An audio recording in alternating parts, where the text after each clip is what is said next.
फर्जी डिग्री का मामला जो है ये पिछले लगभग एक डेढ़ साल से चल रहा है। इसको विधानसभा के अंदर भी उठाया गया, बाहर भी उठाया गया है।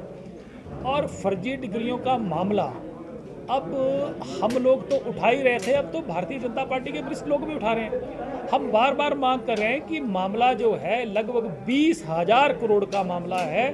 5 लाख से ज़्यादा डिग्रियां बेची गई हैं। अगर एवरेज 4 लाख रुपये अभी जैसे कि हमें जानकारी मिली है कि 3 से 10 लाख के बीच में पैसा ये लेते थे, तो लगभग 20,000 करोड़ का मामला है। हम बार बार इस बात को कह रहे हैं कि इंटरनेशनल और नेशनल लेवल पर डिग्रियां बेची गई हैं और एसआईटी जो बनाई थी उसकी कोई खास रिपोर्ट नहीं आई है।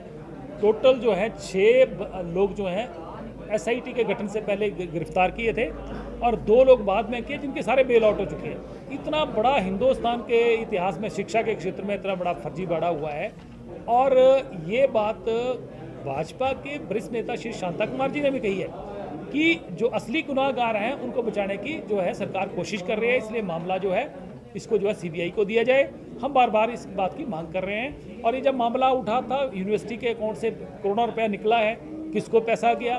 2008 में भारतीय जनता पार्टी की जब सरकार बनी तो ये जो मानव भारती विश्वविद्यालय का मसला है ये 2 बार जो है कैबिनेट में रिजेक्ट हुआ, क्योंकि ये शर्तें पूरी नहीं करते थे। इसमें 30 बीघा इनके पास ज़मीन थी और यूनिवर्सिटी खोलने के लिए 50 बीघा ज़मीन चाहिए थी।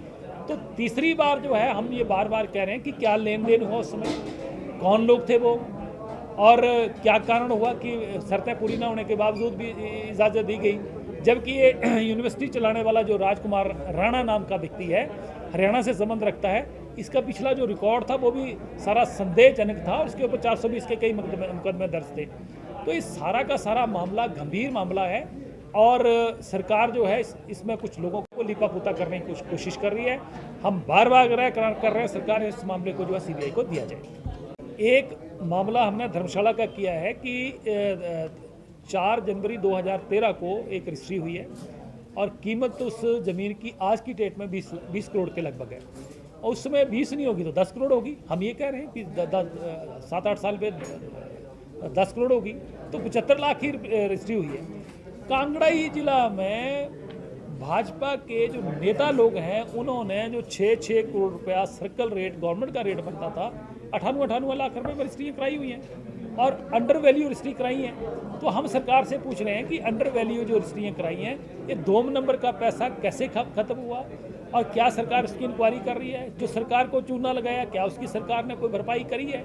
और ऐसे मामले जैसे मैंने आपको बताया कि 38 कनाल ज़मीन 19 बीघा ज़मीन क्रिकेट स्टेडियम के साथ खरीदी गई है और ऐसे व्यक्ति के नाम खरीदी गई है जो कि एक छोटा सा किसान है।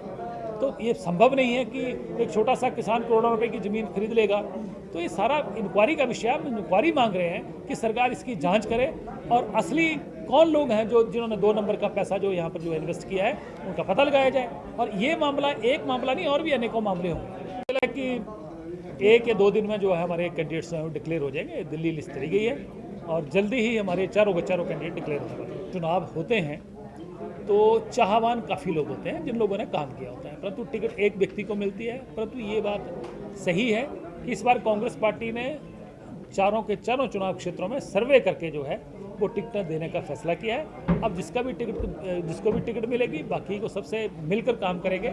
और ये कांग्रेस में नहीं है, ये भाजपा में भी एस्पायरेंट है और ये अधिकार है आदमी का कि टिकट मांगना हर आदमी का अधिकार है। तो वहाँ भी ऐसे बगावती लोग हैं। जब टिकट फाइनलाइज हो जाएगी तो हम लोगों के साथ बैठेंगे और पार्टी को साथ मिलकर काम करेंगे। हिमाचल प्रदेश में तो मुद्दों की भरमार है। अब तो सरकार जो है ना हिमाचल प्रदेश में कोई डेवलपमेंट हुई है, डेवलपमेंट के नाम पर शून्य, घोषणाएं हुई हैं, काम शून्य, महंगाई आसमान पार कर गई है। सिलेंडर का भाव 1000 पहुँच गया जो 400 रुपये था। डीजल, गैस, पेट्रोल, हर चीज़ खाने की चीज़ें जो है वो आसमान छू रही हैं। लोग तंग हैं सरकार से, कर्मचारी तंग है। जो चुनावों में 2017 में सरकार ने भाजपा ने जो वायदे लोगों के साथ किए थे वो दृष्टि पत्र जारी कर दिया कि दृष्टि पत्र घोषणा पत्र के नाम पर, उस पर सरकार की नज़र ही नहीं गई है। तो बहुत सारे इशू हैं, कर्मचारी, पुलिस वाले, हर तबका इस सरकार से तंग है। और मुझे लग रहा है कि इस बार बाई इलेक्शन में भारतीय जनता पार्टी का सफाया हो जाएगा। अगर लोगों को लगता है कि सरकार बढ़िया काम कर रही है तो निश्चित तौर पर सरकार का लोग साथ देंगे। अगर लगता है कि सरकार निकम्मी, निठल्ली और निष्क्रिय है तो सरकार को बाहर का रास्ता उसको आईना जरूर दिखाएंगे। जब आते हैं तो मसले खड़े होते हैं और मसले जब खड़े होते हैं तो सुलझाए भी जाते हैं। ये सदियों से होता आ रहा है और पंजाब का जो मसला है उसको भी जो है सुलझाने के लिए